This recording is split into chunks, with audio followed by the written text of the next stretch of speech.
Hello cyclocross friends and welcome back to Crosshairs Television. We are at Genesee Valley Park in Rochester, New York for day one of Rochester Cyclocross. At the start of Saturday's C1 women's race, and it's a mix of file treads and all-around tires.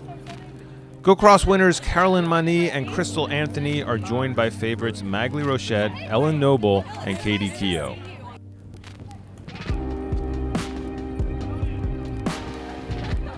The start transitions from grass to gravel and back to grass.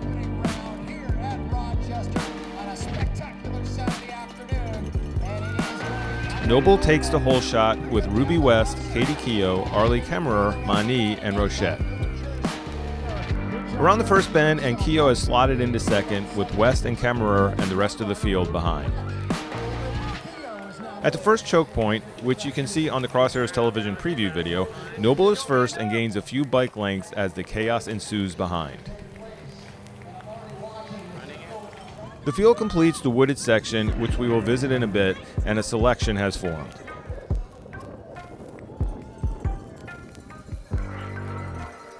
Noble and Rochette have separated themselves from the field.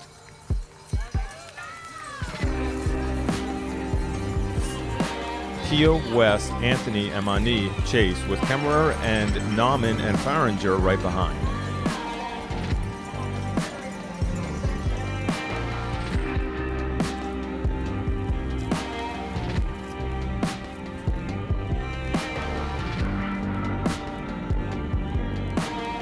On lap 2, Noble continues to lead with Rochette glued to her wheel as they approach the punchy off-camber climb, which being run in reverse from past years turned out to be less of a challenge. That will change for day 2.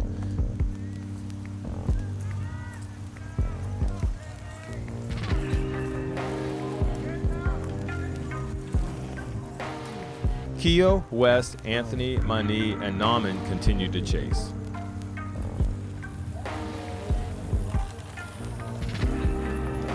Into the woods, and Rochette continues to sit on as the pair's lead gains even more time.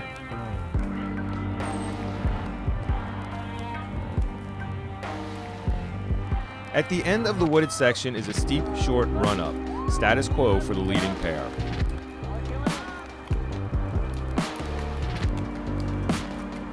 Anthony and Mani chase through the wooded, loose off-camber section before hitting the run-up.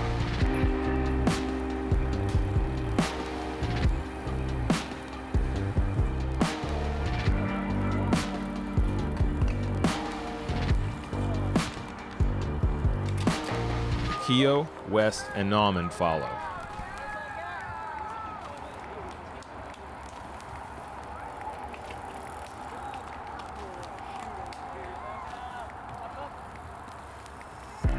The leading pair has not slowed and heads to the front of the course. Keogh and Anthony are third and fourth, West in fifth. Back at the early lap choke point, and we get a better look at this tricky feature. Rochette has decided to take the lead and puts in a dig.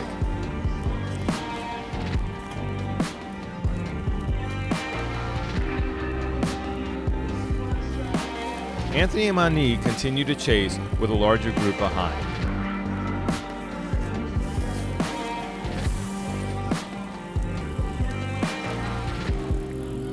Erica Zavetta, who started in the back of the field, has latched on to that train. Over the vertically challenged Euro barriers, and Rochette has put some space between herself and Noble.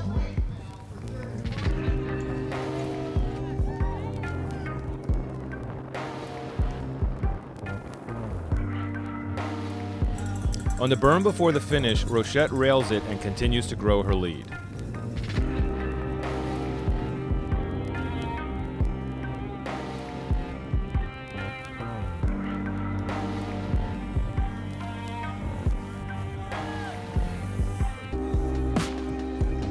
At the stairs, Belgian, or otherwise, Rochette is dialed in and cruising.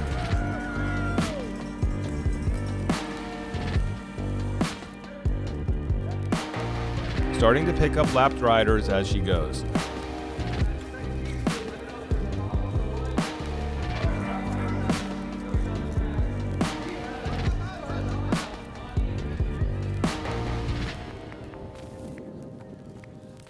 Noble continues alone in second.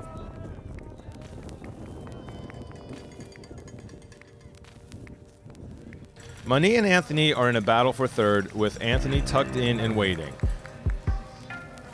Zavetta continues to climb up the field and is alone in fifth. Faringer, West, and Keogh are 6th through 8th.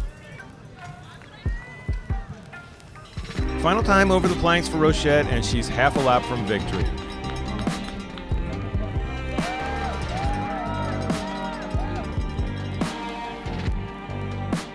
Noble continues to chase, but is running out of time and space.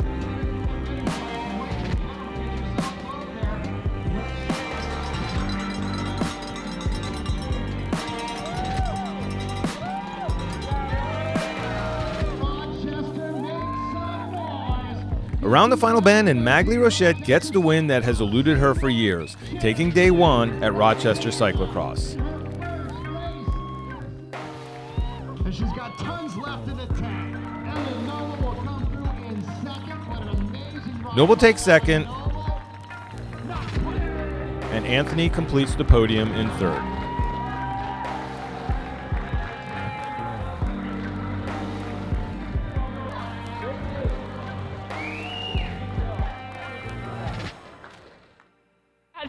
This one means a lot for sure. First time I came here was at the other park, and I had actually one of my first podium in a C1, battling with Meredith Miller and Caroline Vanny back then. The year after that, we came here, and I was going for the win, and then I got a heat stroke, and I don't remember the last 5 minutes of the race. I did cross the finish line, but in fourth, and then I passed out and went in the ambulance. Then last year, I was again winning with half a lap to go, and then I went over the barriers and dropped my chain, so I got second. And I got second twice last year, actually. And today, I finally managed to keep it together all the way until the end, and it feels great to finally tick that box and have that win. And it was pretty early on. You kind of got away and then just kept that steady pace that Ellen and Crystal, and they just couldn't catch back on. Was that any pre-plan, or you were just like, oh, here I am ahead, and let me just keep this going? Honestly, it was kind of a spontaneous decision. I felt good, and I was on Ellen's wheel, and then I don't know, something popped in my mind, and I just went for it. And after that, I tried to keep the pressure on. I didn't go like full on because I thought it's really early, and if it doesn't work, I want to still have something left in the tank. But I still kept the pressure on for a long time, and I could see the gap opening a little bit, so I just kept it all the way until the end. And then I was just making sure I kept focused and not making any mistakes, and it worked out this time. Scary moment in was Andorra with a head injury, which kind of forced you off the bike. Do you think that may have helped a little coming into cyclocross season? Do you feel fresher? I mean, it's a horrible thing, not a training method I would recommend. No, I wouldn't recommend it to anyone either. But yes, I mean, with a situation like that, there are some positives and there's some negatives, and I chose to focus on the positives, and that included being more rested for the cyclocross season. So I did take a break when that happened after Andorra, and then I was able to get back to training and feel normal again, which is awesome. I think it's helping me now, but honestly, I think that this break that I took will help me even more as the season goes on, because usually by November, I usually felt pretty cracked after a long mountain bike season straight into cross, and I feel like having that break will help me at that point for sure. New team, tell me a little about that. Also, what are the team objectives? I know it's just, and yours personally for this season. Yes, super excited about this new project. It's been a lot of work, but the response and the support I've received was amazing from companies like Specialized, Stanspeedero, Cliff Bar staying on board. It's been great. And the goals of the team, well, that's a good question. For sure, we want to keep spreading the fever. That's a main goal. But also, we want to be steady. We want to have good results, but I want to keep improving. And one way I'll make sure that is happening is I'll be spending 3 months in Europe this year and hopefully gain some experience over there, because I think that's what I need to reach the next level. And I'm excited about that. I think it's going to be hard for sure, but I think the opportunity to race against the best in the world week in, week out on tough course will really push my limits and help me grow. So I'm excited about that. Same game plan for tomorrow? Same game plan for tomorrow. I think everyone's gonna come back being hungry. I'll be hungry too, so it's gonna be a good battle. Everyone's strong.